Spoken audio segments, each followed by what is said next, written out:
do we just repent and forget about faith? So to talk about that is our brother, Bro JR.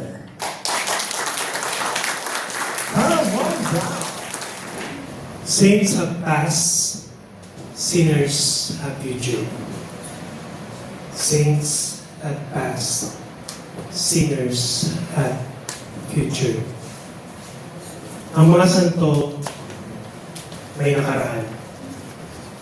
Ang mga makasalanan may kinabukasan. Good afternoon and thank you for being here today. And thank you also, brother, for that wonderful introduction. Now we're here to speak about repentance and faith. Who among you were here last week? Anyone? And so we learned about God's love and who is Jesus. So, in a way, are you curious why is it that repentance and faith is the third talk of the CLP?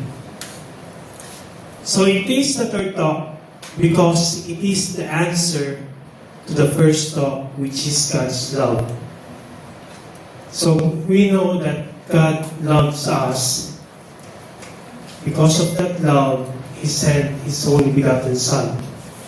And the best thing to answer that, to respond to God, is this: repent and believe. This is the kingdom, this is the time of fulfillment. The kingdom of God is at hand. Repent and believe. I didn't say repent or believe. I say repent and believe. Anyone here doesn't know how to speak Tagalog? Doesn't understand? Okay. I put some translator beside you so that I only have limited vocabularies in my pocket. So I might lose them. Once in a while, I'm gonna speak Tagalog and I'll just gonna put some slang on it so that you will understand it. Okay? Okay. Let's begin. There's two parts of this talk. Sharing and the proper one, the proper talk. I hate this talk, to be honest with you. I hate this because it reminds me of who I was before. And at the same time, I kind of like it as well because it reminds me as well how God's works in me. Throughout my life, He shows how blessed I am despite the fact of what I've done before. So, we'll start at the very beginning and in my transformation. Mukhang merong... Anyway, magkamukha naman pinakonti. So,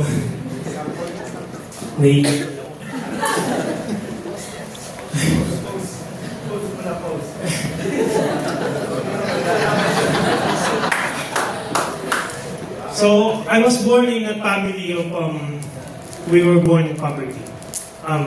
You know that. Some of people here knows that.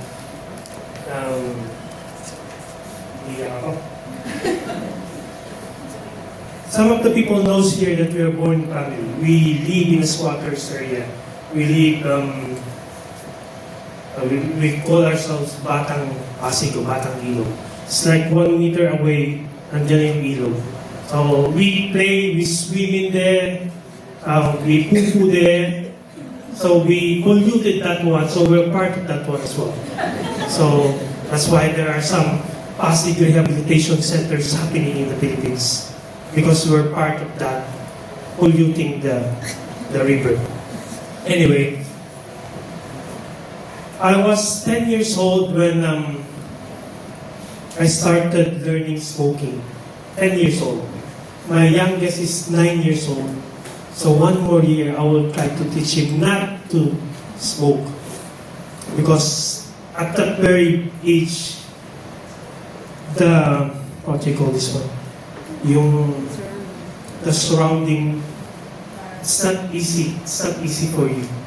You touch everything there. So 10 years old, I was introduced in smoking. By the time I was 13, I am already drinking alcohol. So that's first year high school, which is kind of normal. But I'm not trying to rationalize it, but I know it's wrong, but it's for me before, I don't care. By the time third year high school, I was a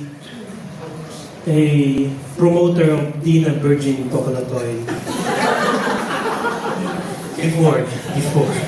So, by the time I was, where was I? I was third year high school. A friend of mine introduced me to shoplifting, so it started with a small one. Like, the office works in here, we have National Bookstore. We tried with a small one, like pen, easy to put it in your pocket. So, simple things that I didn't realize it's wrong. And I also joined a fraternity which introduced me to marijuana and premarital sex.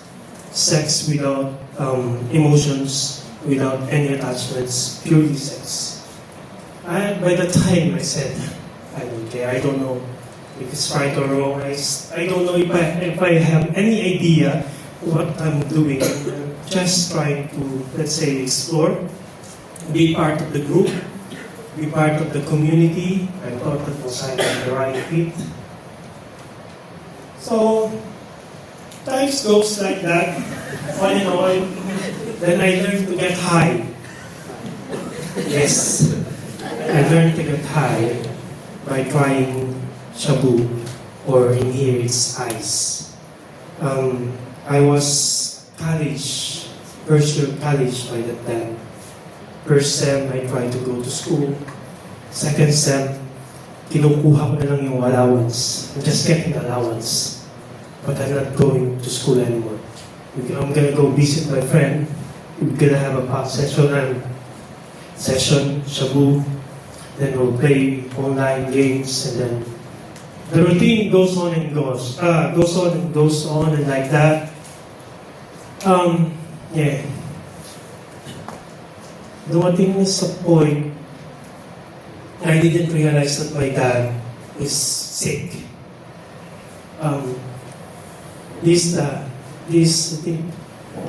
Ito na yung sampal sa akin. Ito yung sampal sa akin na slap on my face that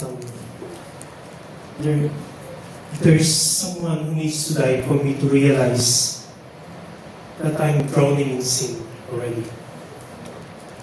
That it took one life for me to realize that I'm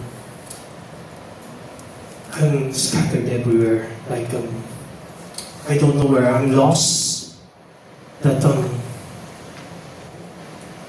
I don't know what to say, to be honest with you. By that time, I just feel helpless. When he died, I realized that I need help.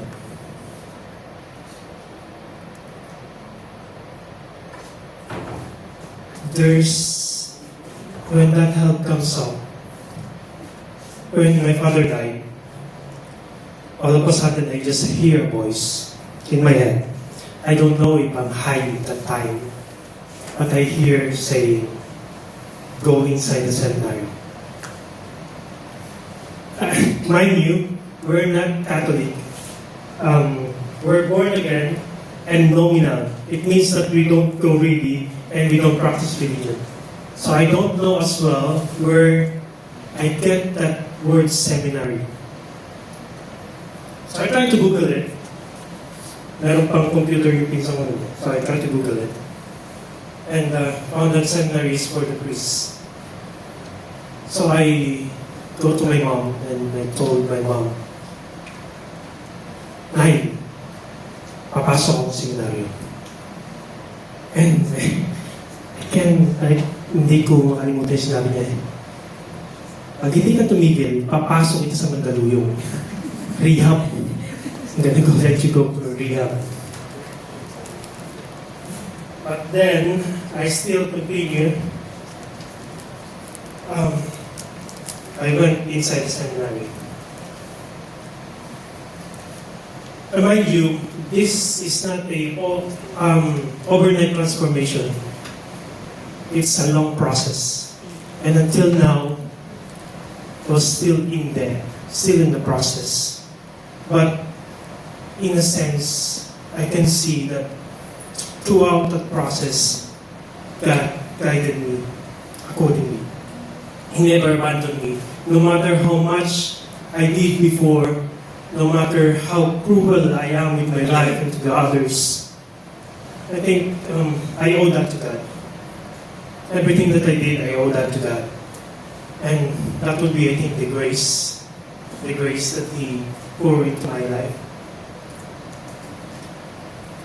When I was inside the seminary, God is very funny. I've been there for 8 years, and I thought I would be going straight. And then, God sent me another one. Another thing that I need to think about. There's this girl who tries to court me.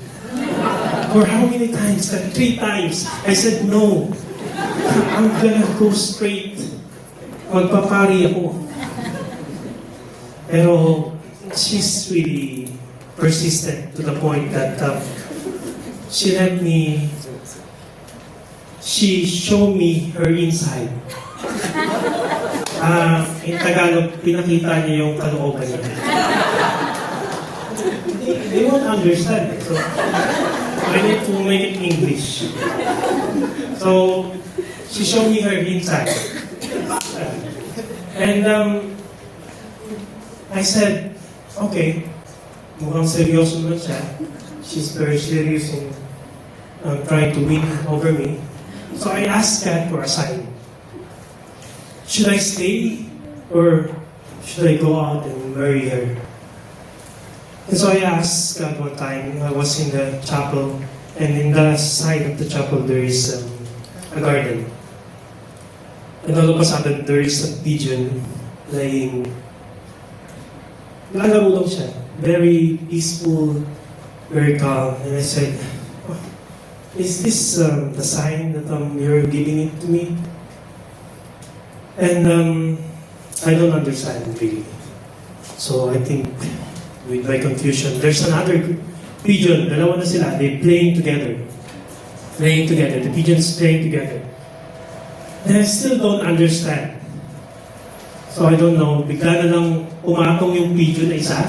Nagtuhakan na sila. Oh, sabi ko, Lord, okay, I get the point. Lalabas na ako. Sige, lalabas na ako, Lord. Lalabas na ako. That's when I marry my wife. She's not a temptation, but she becomes my life, half of my life. And, I mean, in that instance, I thought, nung lumabas ako sa seminary, I thought I was a failure. But then God reminds me na you're not. Because whatever you learn in there, you will be able to share to your community, to your family, to your sons and daughters. And so, natakot ako actually nung lumabas ako. Kasi babalik na naman ako dun sa bahay namin. I'm gonna go back again to the first environment I had. Going back to the vices that possible, I might be in again. So we pray, and God sent us here in Australia, together with my family.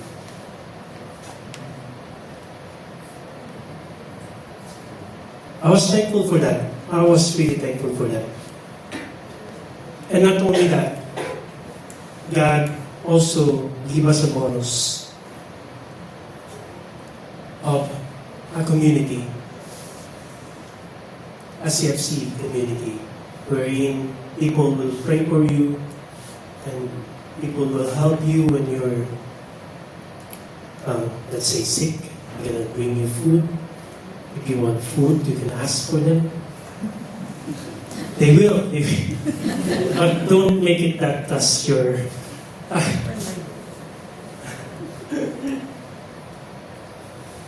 Well, we're lucky. And from then on, still, as I said, we're lucky. And yun lang, yung masabi ko, we're lucky. We're lucky. Because we are. We are really. And with all God's blessings, with all God's blessing, I can say I can just stop the story here and let's start with the proper one. So thank you for listening for the story that I prepared for you. And yes, most of them are true. If not, most of them, no, they are true. They are based on my experience, and that's based on my life. So my dear brothers and sisters, we go to the second part, which is repentance. Any idea what is repentance? Just or anything that when we say repentance, what comes in your mind? What papasok sa inyo? Change. Diba? Meron? Let's start. Para repentance comes from the two Greek words, metanoia. Meta means beyond, noia means mind. Its literal meaning is beyond understanding. But if we're gonna focus more, it's a change of direction. It's asking for forgiveness and a full surrender. Now, what is repentance means change of direction. When you are with Christ, you turn away from sin, evil, and wrongdoing. Change of direction. If you are in the right, don't go to left. It means, kapag nasa tamang babae ka na, huwag ka na mangangaliwa.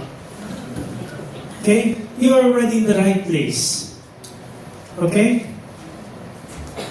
When you are with Christ, you turn away from sin, evil, and wrongdoings. Is it achievable? Is it possible? It is, my dear brothers. It is. But it is difficult. That's why we are here in the community. That's why we are here to pray for each other, so that it becomes possible. Now, if you fall back again, then stand up again. Ask for forgiveness again. Because God is generous. Once you ask for forgiveness, He will forgive you. Fail, stand up. Fail, stand up. Fail, stand up. Until you end up standing with Christ. Do you agree with that, my dear brothers and sisters? So try to, because it is possible. When we sin, we might fall down, we might lose hope, but there is always God.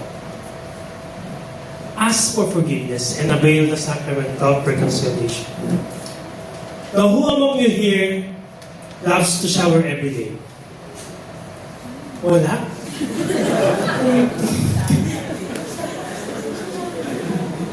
Who showers here every day? Nice.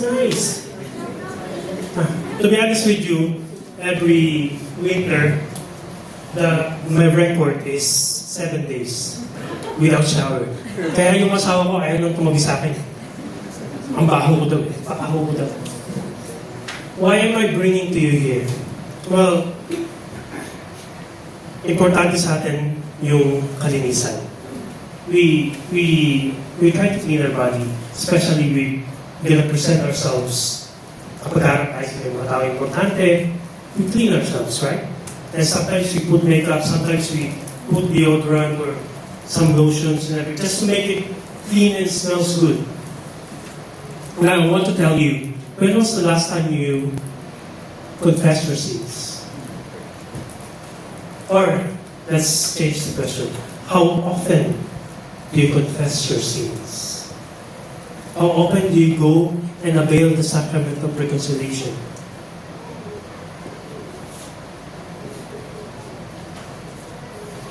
If the cleanliness of your body is important to you, how much more? How much more your soul? Which is more important than the body? Our body will decay. It's just a matter. Soul is the one that will live eternal life. Imagine, magsisimba ka. Ako, 7 days nang dinaligo, bago ko na. How much more kung ikaw, ilang taon lang hindi nagkukumpisan, and you can go in front of Christ and ask and receive the sacrament of Eucharist without receiving the sacrament of confession? Is it you think when you go with Christ and anak ang baho mo na, you smell so bad, go to the confession, confess your sins. Now, I'm not pushing you because I'm guilty of that with you. I'm guilty of that. I'm confessing, try to confess at least once a year or twice a year. And we try to make it a habit in our household to go every Holy Week. We try that. We try. So that's a question for you. You don't need to point fingers. I'm guilty of that one, and I'm just letting you know. Try to reflect on it. If we value our body, how much more our souls? If we value the cleanness of our body, how much more our soul? Amen? Amen. Amen.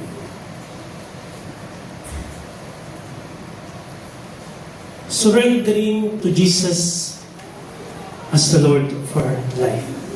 Full surrender. Repentance means full surrender.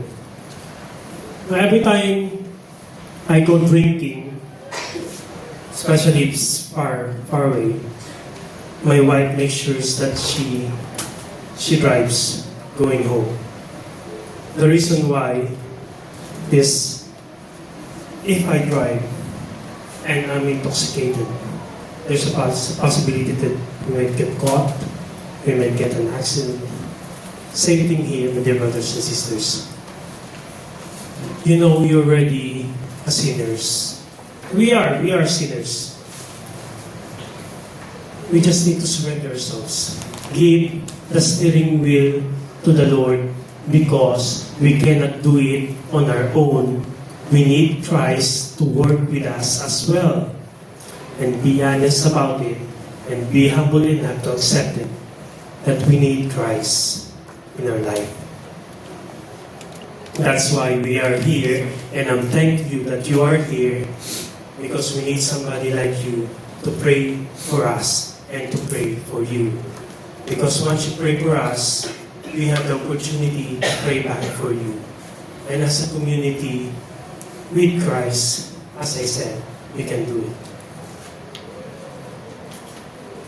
There are two essential characteristics of repentance and faith. Honesty and humility. As I said, we are sinners, mga kapatid. When we sin, don't rationalize it. Don't rationalize it. When we sin, it's a sin. I mean, kailan pa naging moral ang abortion? It doesn't mean that when it is legal, it is moral. That's different. So abortion is killing, no matter how you rationalize it. Killing is killing and killing is bad. Be honest with it. When you sin, no rationalization. Accept the fact that you're sin. And then when you're sin, admit it that you need help. Be humble enough, my dear brothers and sisters. You know what's the fastest way to go to heaven? Or the shortest distance to go to heaven? It is between your knee to the floor. It means kneel down, pray for God's grace, that He will help you, and with all the sins that we have committed, that we will be guided. Repentance requires faith.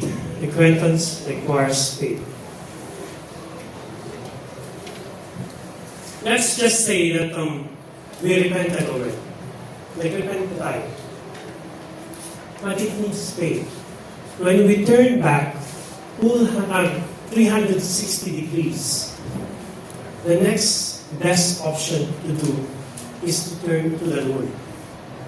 Umalis ka na sa kasalanan eh. Hindi pumunta ka kay Lord. Huwag ka nang mag-ikot-ikot. Go straight to God. That's why it needs faith.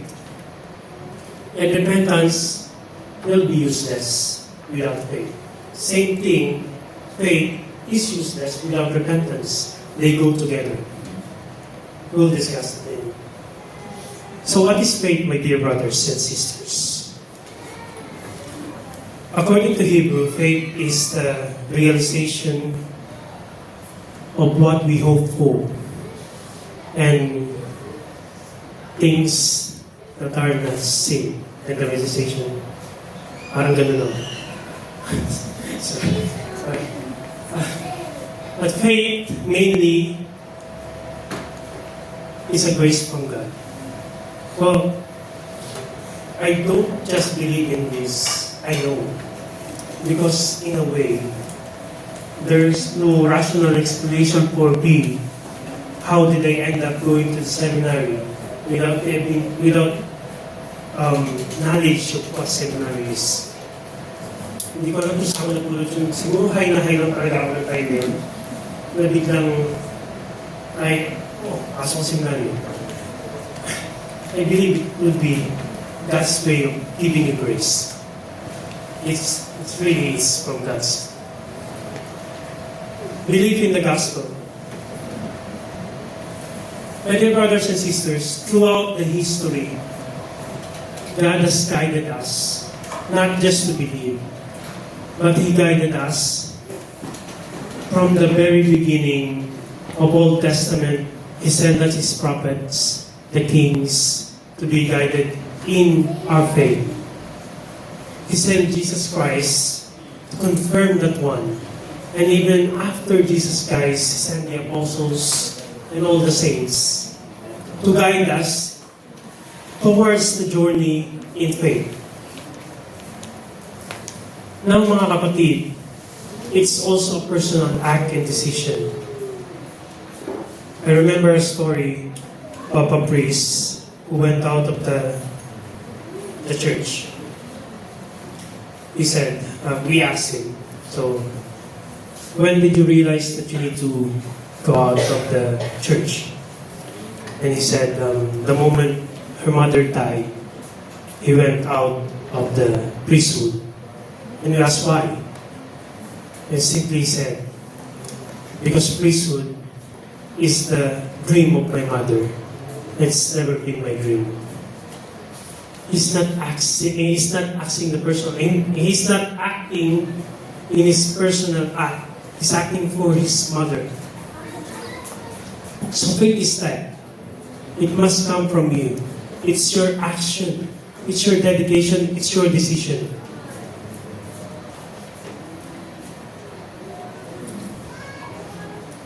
This is what I'm talking about. Repentance and faith are inseparable. Let's just say, repentance without faith. What do we have?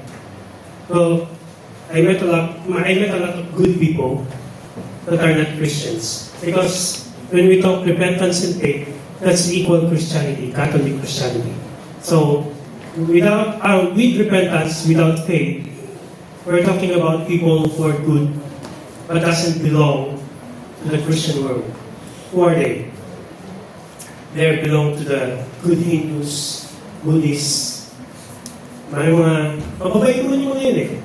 But they don't have faith. Now let's talk about faith without repentance. Who are we talking about? We're talking about sometimes ourselves. We're talking about, like for example, this one. We go to church because it's medyo okay sa atin. We need something, we go to church. We ask Christ, we go to church. Eh kapag komportable ka na, if you're already comfortable, you're gonna go to church. My point is, faith without work is dead. Old John Paul said, or he called these persons, or Christians, practical atheists. Those proclaiming that I know Jesus, I know God, but they don't do the work of Christ. They will say, I am Christian, but you cannot see Christ in them. You know Mahatma Gandhi, right? Mahatma Gandhi famous in non-violence. One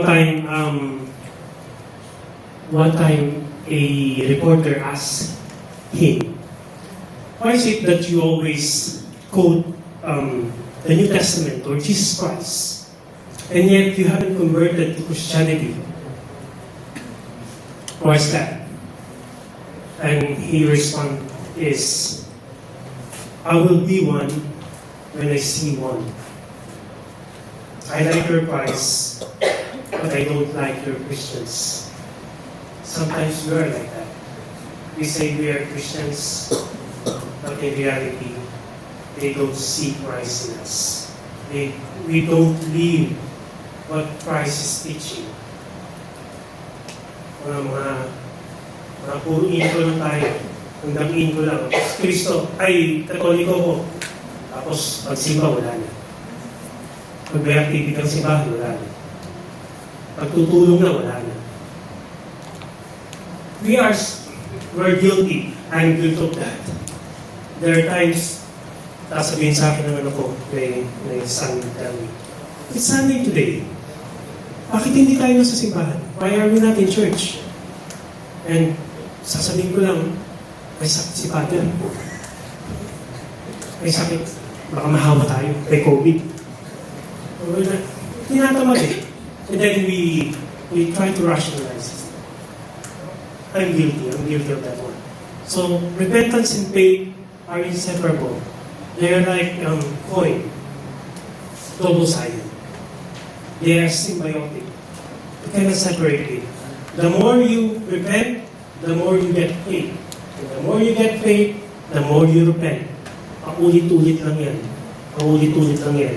Hanggang sa mapunta na tayo sa Kanya. Consequence of repentance. I like this one. Consequence of repentance. Now, who wants to go to eternal life?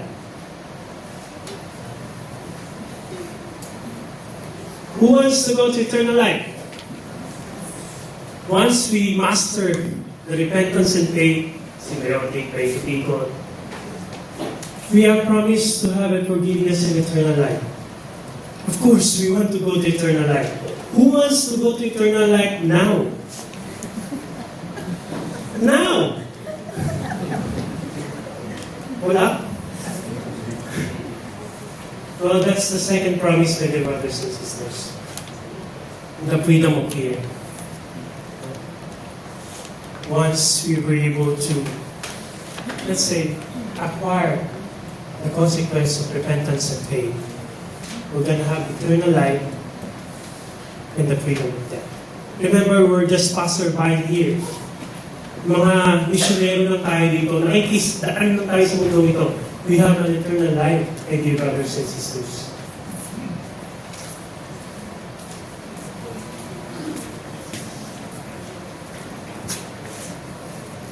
Now, my dear brothers and sisters, our response to God, God's love, is repent and believe the gospel. This is the same call 2,000 years ago. Why is it the same call? Because, my dear brothers and sisters, our God is not bound of time and space. He doesn't have a past and future. He is I am who am. He is only present. That's why when He called those people 2,000 years ago, it's the same thing today. Applies to us. Same call today. Repent and believe the gospel. Same promise of eternal life before and now. Same love. We only have one God. Same love. Now the question is, are you going to accept the challenge? Are you? To experience the peace. Remember, the peace is not the absence of trouble, but the presence of God. In the presence of the power of our Lord Jesus Christ in our life. My dear brothers, can you turn off the lights, please? I invite you, mga kapatid, try to reflect.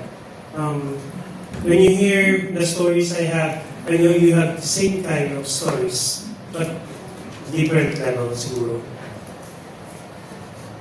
And I invite you to check on your life, reflect on it.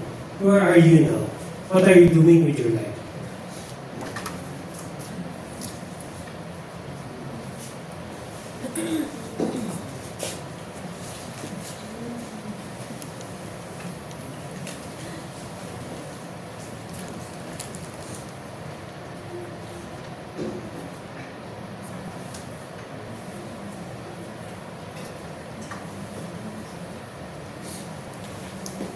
Papasahin na lang nila.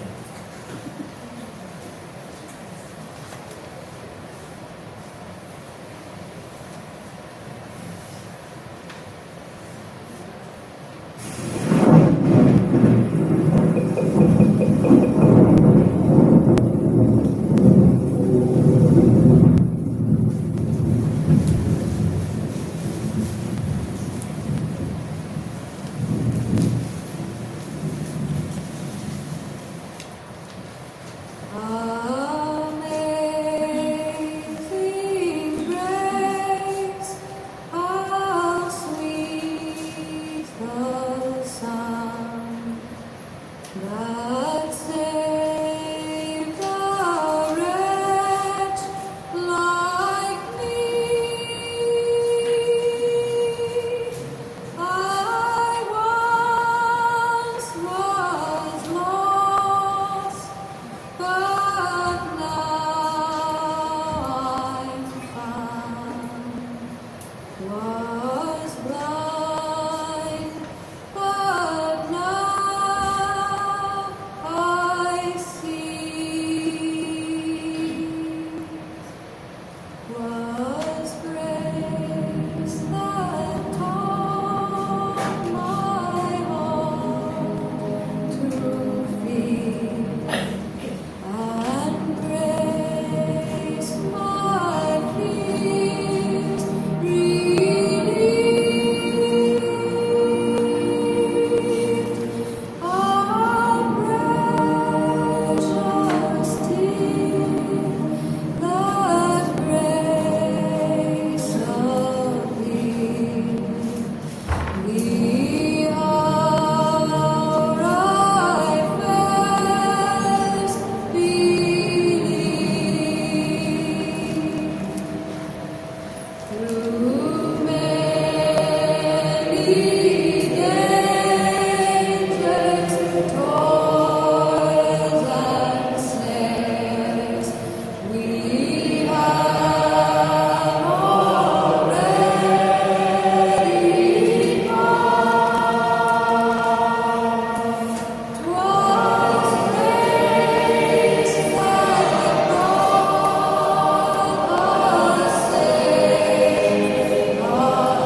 Brothers and sisters, thank you for that.